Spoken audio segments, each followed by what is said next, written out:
Welcome back to another amazing episode of the Solo Skilled Podcast. Today, I have with me my guest, Shay Sparks. She is the co-founder of the Maker's Machine Inner Circle and the founder of Sparks of Fire International. Shay, welcome to the podcast.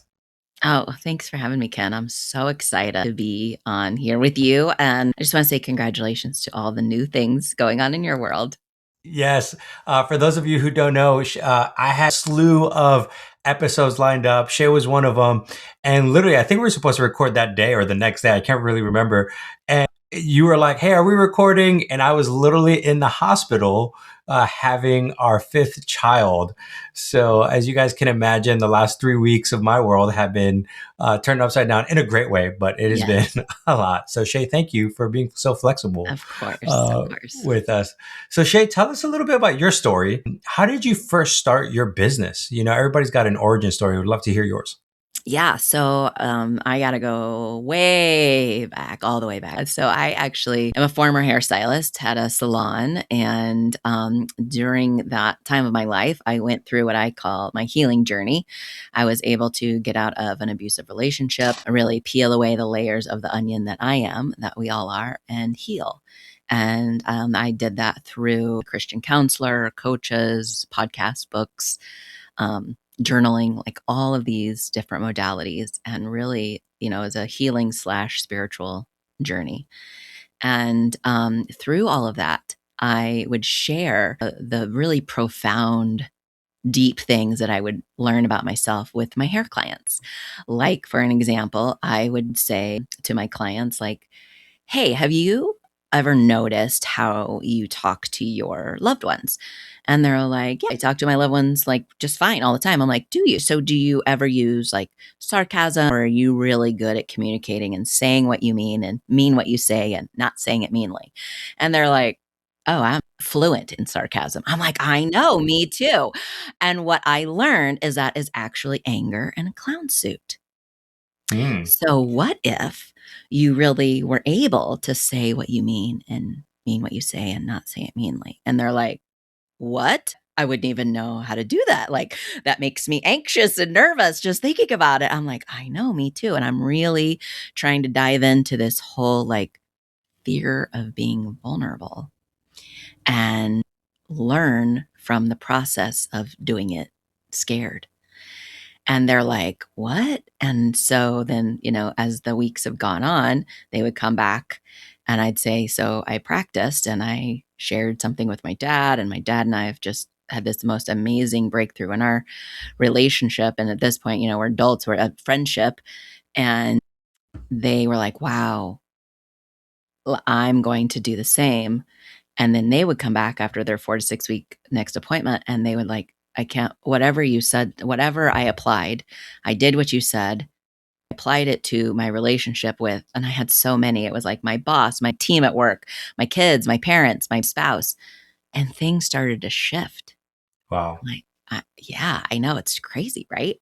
And they're like, yeah, what are you doing cutting hair? Like, have you ever considered becoming a coach or writing a book, starting podcast, being a motivational speaker? Have you thought about it? Those? I'm like, in the back of my mind, I was like, honestly, yes, but I'm too scared. There's no way I could have the confidence or even think about doing this. And after the umpteenth hundred person really spoke life into me, which was the first time I'd ever had life spoken into me, I was talking to one of my mentors, and she said, well, what if they're right?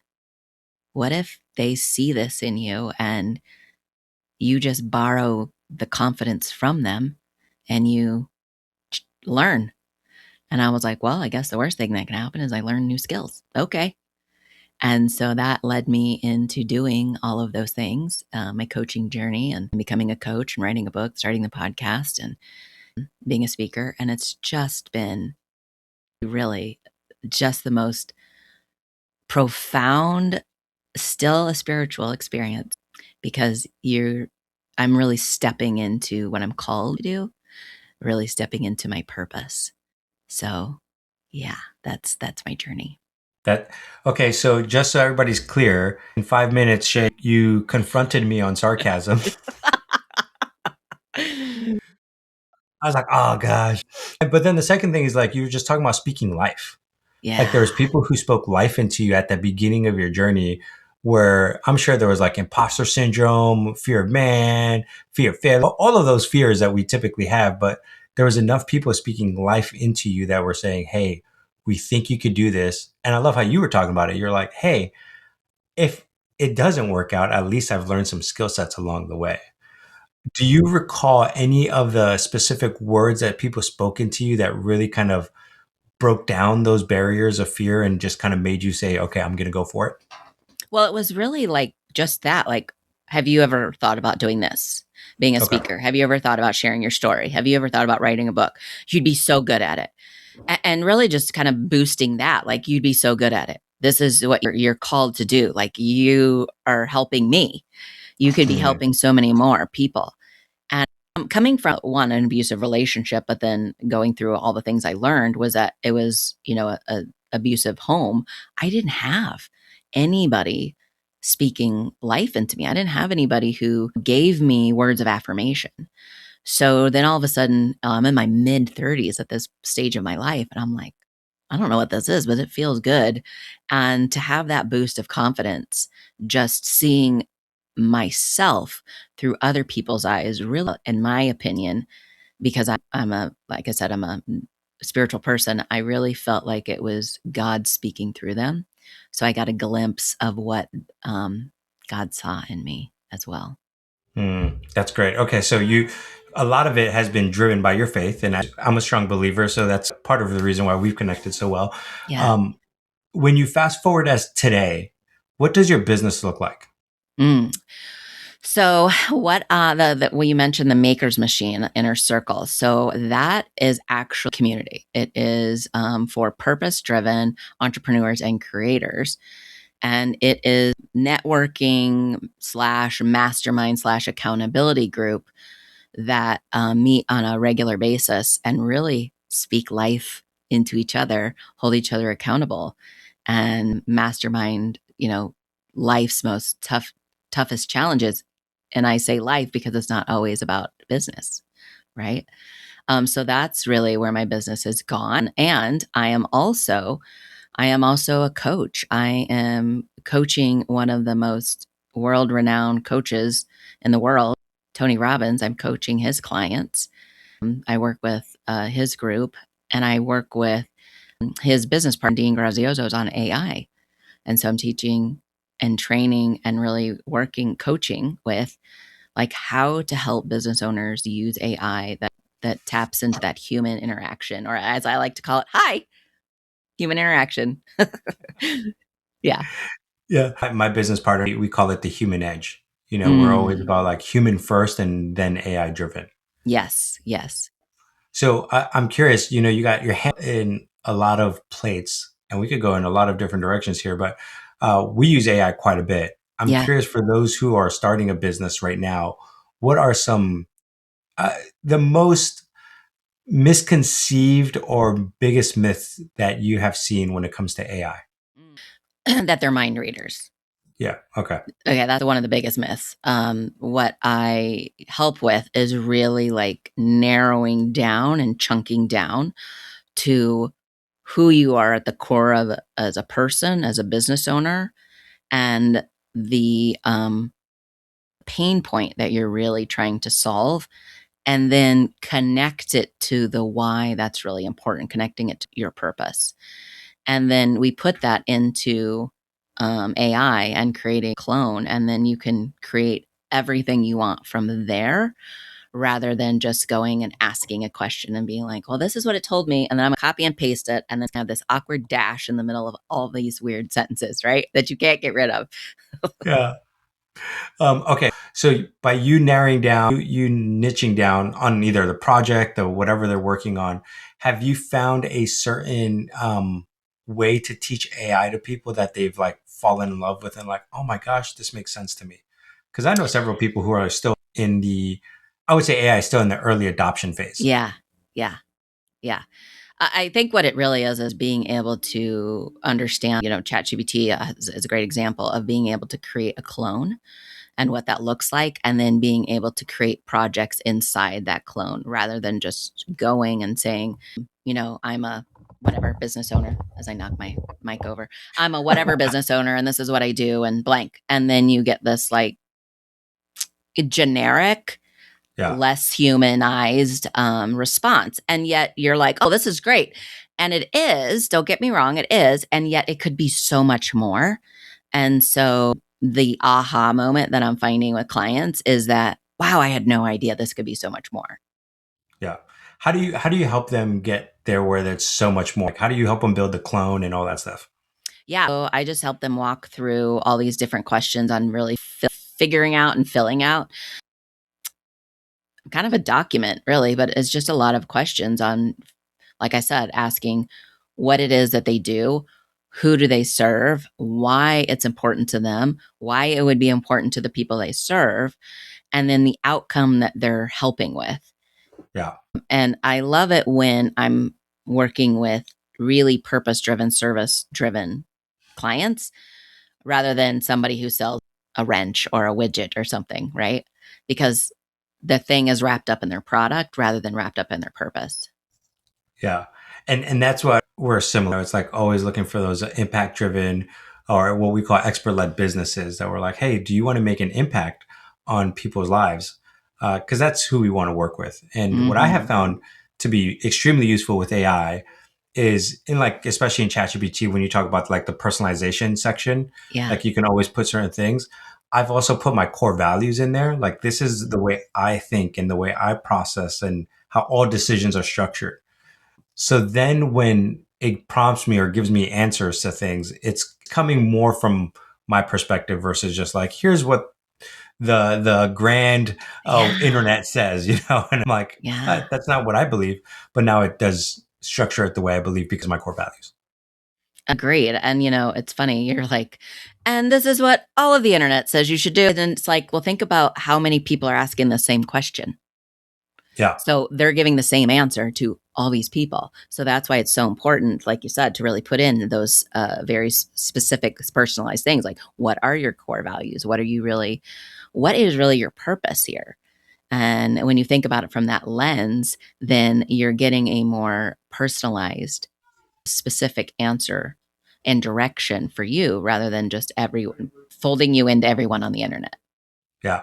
And I do this with marketing and sales as well, because I think a lot of times you hear so many different marketing ideas, like try this, try this, try this, new fun, new way to do it. Yeah. And what I've realized is like, well, depending on your core values and your personality, certain things are going to flow better than others, right? Like I'm a huge podcaster, you're a huge podcaster, so it's kind of like we love it, it's great. But then for others, like put them in front of a camera and a mic, and they'll like be petrified. Right. So I have found like, well, what's your style? What's your personality? What do you value? And that's the type of marketing you should do. Shay, I'm curious for you, as you have grown your business, what has been like the main levers that you've used to grow your marketing and your sales? I love this because it's something that I often forget. And then as soon as I hear it from someone else, I'm like, I go right back to it. And then it's like, oh, this made all the sense in the world. It's about serving, not selling. Yeah. How are you giving? How are you being generous? How are you investing in your audience just by sharing wisdom? And rather than selling the wisdom. And I think for me, every time that I go to post something, I really make sure that I'm in that mindset of how is this serving my audience, whatever that looks like, whether it's social media or email, rather than how am I going to get, my goal today by the end of the week, kind of a thing.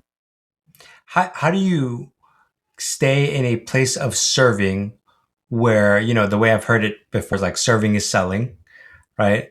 Where you consistently serve. But I know some people, and this has happened to me if I'm vulnerable enough, right? Where it's like I'm serving, but in the back of my mind, I want the sale. So I have to like make sure I turn that selling part off because people could read that a mile away, right? Yeah. They're like, oh my gosh, Yeah. you're trying to sell me something, even though you're quote unquote serving. So how have you found that balance? And maybe there isn't a balance to just like completely serving them, but also making sure that people know your offers, people know that you're available and you're actually closing the deal and never just giving everything away for free. I mean, this is a fantastic question. And if I had the answer, I think I'd be a millionaire by now, right? But what I can say is that I try to look at what I, before I do anything, first of all, I journal. Yeah. And I really am journaling about, like, from the standpoint of kind of a letter to God, like a prayer journal. And I always ask for direction and for Him to just speak through me. And so and then I set an intention, like today I want to practice serving first and take any kind of sales lingo out of it, and yet still at the same time attract, I'll say it that way, not make money, I'll attract the right customers. And is slower than normal or slower than what you can imagine. I've actually had people try to sell me. All you got to do is just copy and paste into this Canva thing, then you can make millions of dollars and blah, blah, blah. And I was thinking, I think about this often. I'm like, if I want to stay integritous with who I am and my values, then I need to make sure that that's coming through everything that I do. So is it about the service piece, or is it really about, I have to sell this? Because I believe that when I'm only going to speak from my point of view, when I go into sales, quote unquote, mode, no one buys. And when I go into I'm just going to put this out there and see where it lands, I have clients that show up that I would never have guessed from my audience that was like, yes, I'm interested in working with you. I was like, oh, I didn't see that one coming. So that's really been fascinating.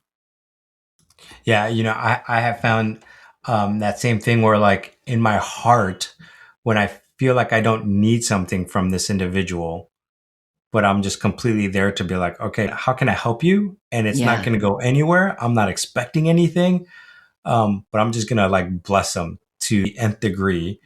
And if there is something there, man, maybe the Lord will show it and be like, great. Like, hey, do you want to work with each other? Do you want to partner? Great. But if not, hey, we've built at least a relationship. I have found, for me at least, that has been helpful. Uh, and I've been in sales for like 15 years, almost 20 now that I think about it. And it's just like, so quickly, I think where expert led businesses or solopreneurs get caught in the trap of feeling like they have to sell.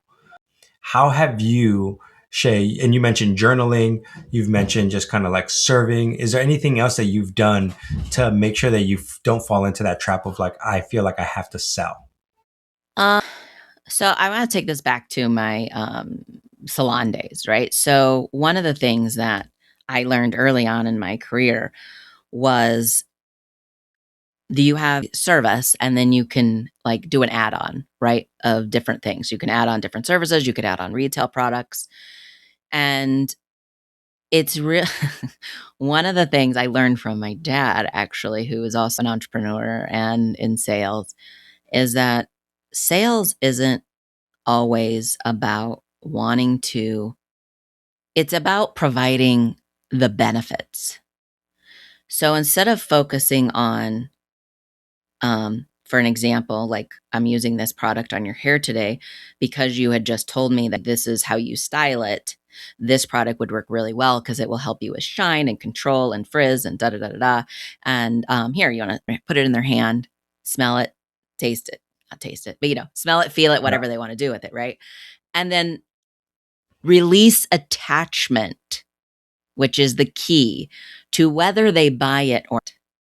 So then when I go to check them out, now mind you, they're already buying the service from me, the haircut, but then I always ask, can I wrap that product up for you? Or would you like to purchase that product we used on you today? Do you want me to order it for you if I'm out? Because then there's that little tiny bit of like scarcity. Oh, I better get some because it'll run out again, something like that. So for me, it's really focusing on releasing the attachment to whether they take the sale, buy from you or not. And I actually heard two things there. It's the releasing the attachment, but also asking. And you did like an assumptive Yeah. close a lot there, right? Where you're Yeah. like, hey, would you want me to order this for you? Would you want me to pack? Assuming they're going to close, you're asking. And I think that's where a lot of people fail, is they never ask.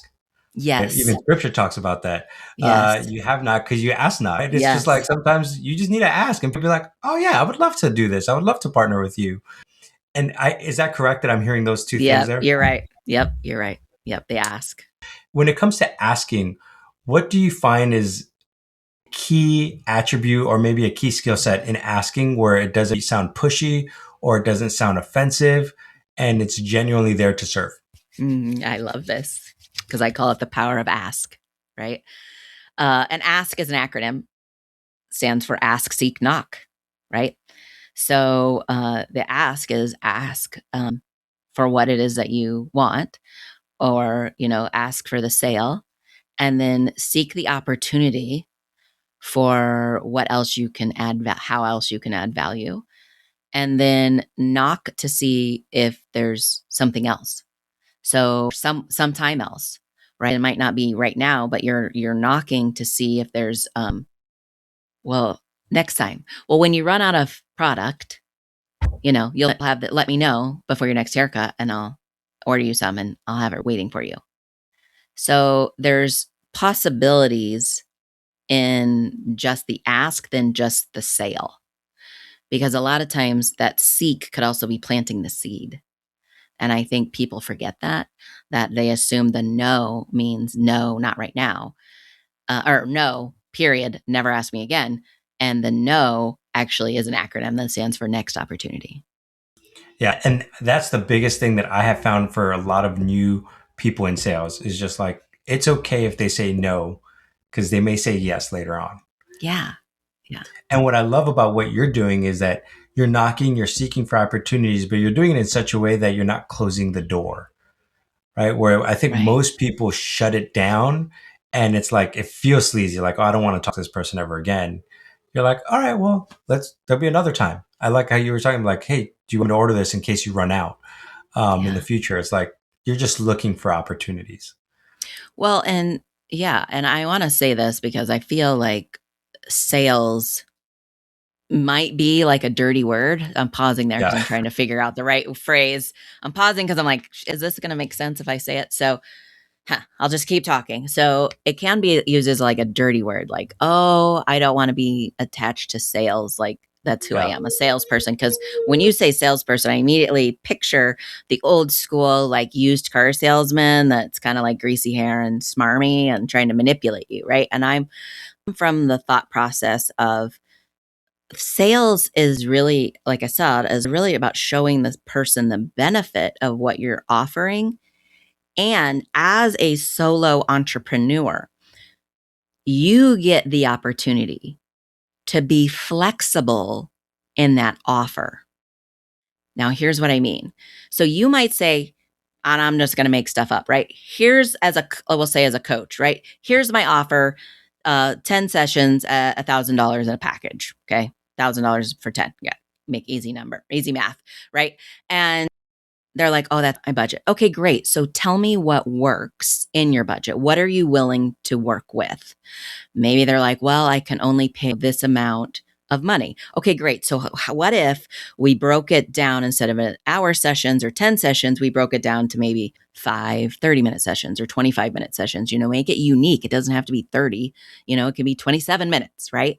But you're figuring out your own method of what would serve that person, especially if they're hung up on the money and then they put up a brick wall, but yet you know that what you have would really benefit them. So be willing to be flexible in your offer. And man, that's so huge because I think sometimes people will be like almost ironclad, like this is my offer. I can't do anything. And especially at the beginning where it's Right. like, well, no, like let's just work with people and let's see what we can do. And I think this is why I love group coaching offers so much more too, because Yes. it's so much more easier to be flexible. Because adding one extra person is not going to be taking too Mm, much of your time. And you're right. like, yeah, let's work with it. Let's see what we could happen, or let's have a payment plan, or let's Right. extend it. Whatever it is that you do, flexibility is key. Right. Oh, and you can add different tiers to Yeah. whatever it is you're doing, right? I mean, that's how we started the membership. I mean, the Maker's Machine is really around that. The membership is the like entry level tier. And then as we grow and as we do other things, it's like, okay, the access point is more valuable. And it's not just in the membership, it's not just in the group. And so you can move your prices around. Yeah. What for you in your business do you see as like the biggest thing you're working on this next year? Mm.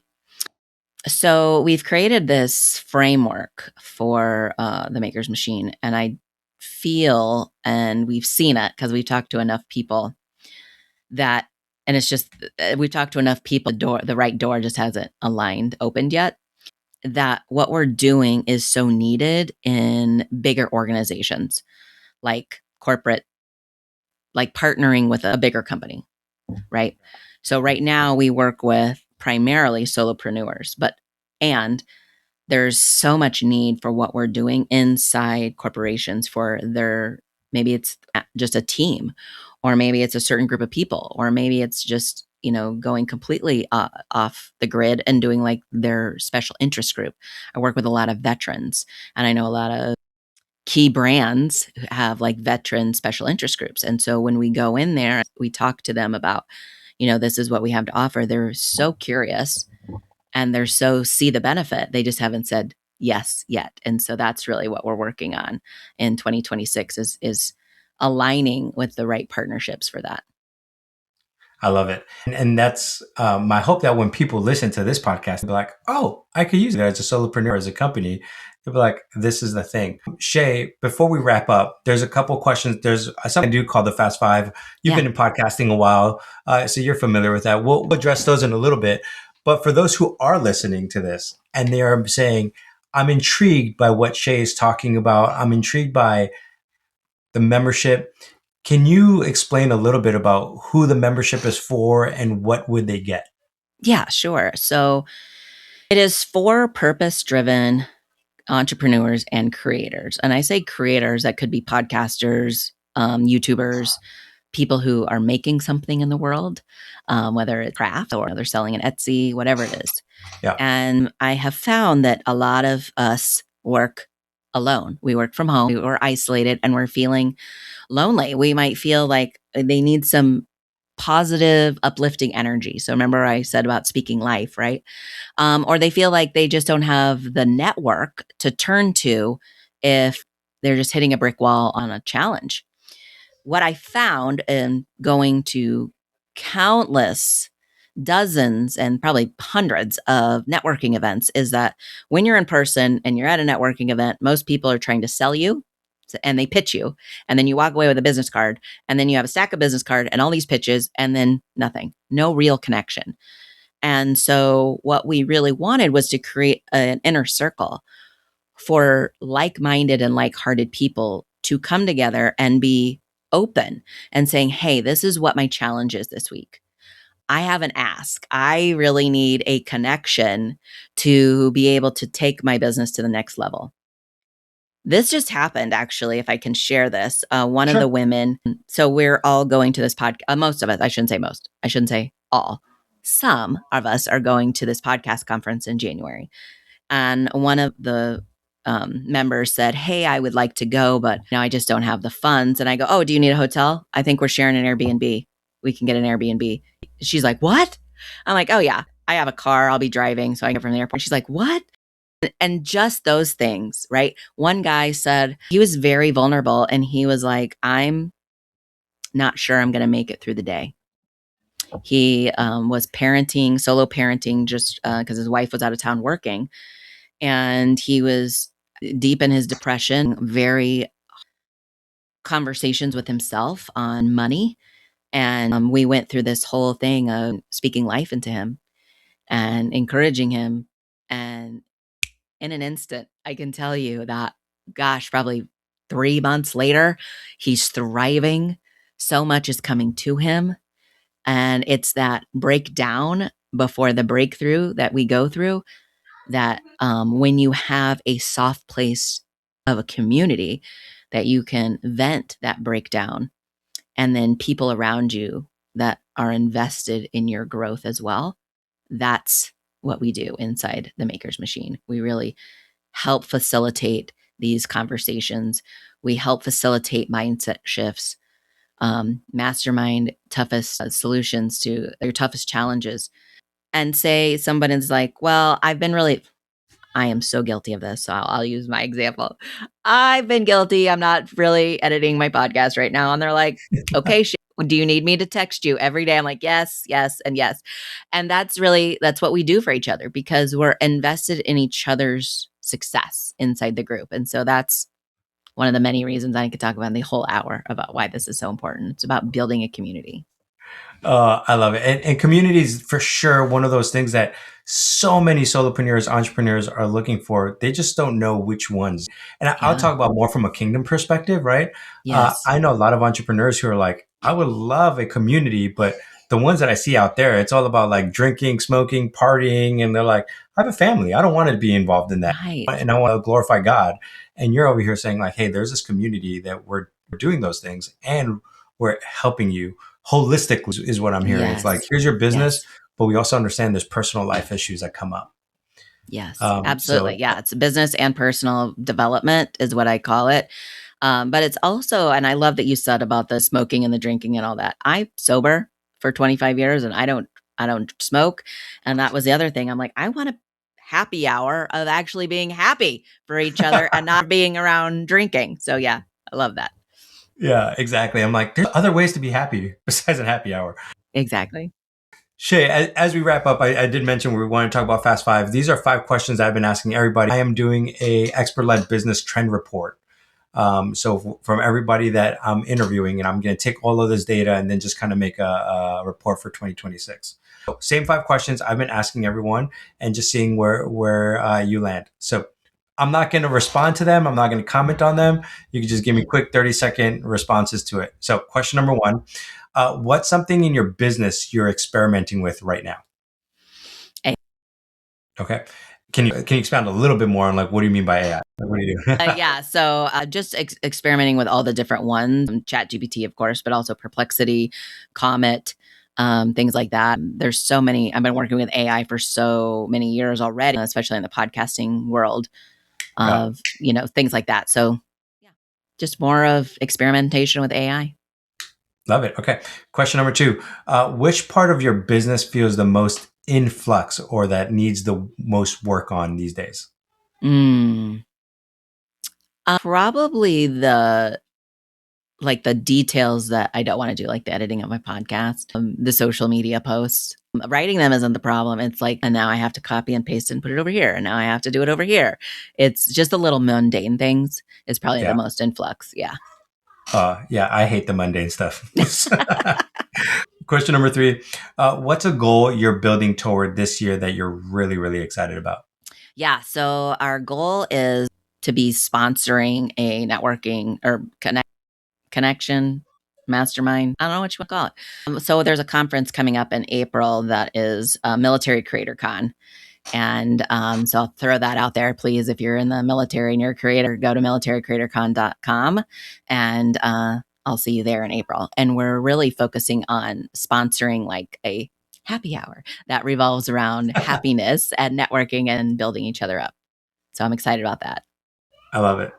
Question number, where do you see the industry, meaning like the membership or coaching industry or the expert-led business industry, where do you see it shifting and how are you preparing for it?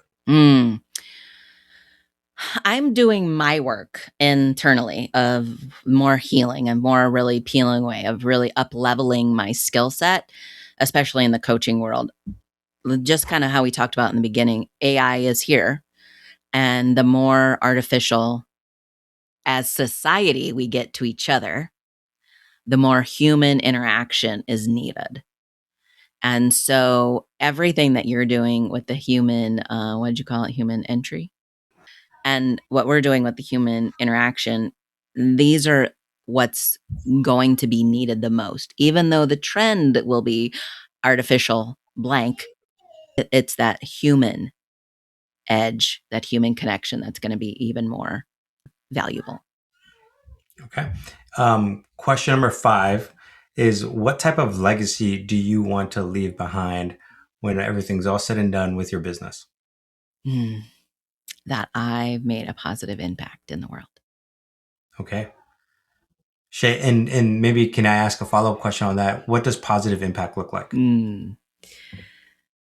Just being able to be on stage, be on front, being acknowledged for a job well done, for making a difference, like people saying thank you. That really helped me. Thank you. That wisdom really meant something to me. Oh my gosh, I felt like you were speaking to me. Shay, and I believe people who listen to this episode are going to get that. Just so I want to say thank you for being transparent at the beginning of, with your story, with everything that's kind of gone on, and even the ups and downs of business, because we all have it. And I think, I'm on LinkedIn a lot, and it's always like positivity. It's always like, this is how great everything is. Like, yeah, but we know it took 12 failures before you hit that one success. But all we hear is the success. But I appreciate you just talking about your struggles and your obstacles and the failures and the challenges all along the way. Where you're like, I'm still doing this, and people still spoke life into you to keep going where you're at today. So thank you, Shay. Any final words that you want to share to those who are listening to this that may be discouraged and like, I kind of want to give up on my business? Great question. So saying to you, don't give up is not enough. Asking you why you started to begin with. What were you feeling called to do, called to make? What impact were you feeling led? Shift. Tap into that and remember that and embody that. Visualize, feel it in your body, soak it in, breathe it in, and then start again from that place. Shay, thank you so much for that. For those who want to get in touch with you or reach out to you, what's the best way to contact you? Yes, you can go to any social media, LinkedIn, Instagram, Facebook, YouTube, Shay Sparks. That's SHASPARKS. And then my website is shaysparks.com. And then my podcast is theshaysparksshow.com. So you can reach out to me, connect with me, say, hey, I heard you on Ken's show. I would love to hear from you. Perfect. And I'll make sure all that's in the show notes as well. So for those of you who are driving and you're like, I want to stop, you don't have to. It'll be in the show notes. Go check it out later. Shay, thank you so much for your transparency. Thank you so much for just everything you've been doing for entrepreneurs. And I think you call them purpose-driven entrepreneurs. Yeah. Thank you so much for that. We need it. And it's been a blessing to have you on the show.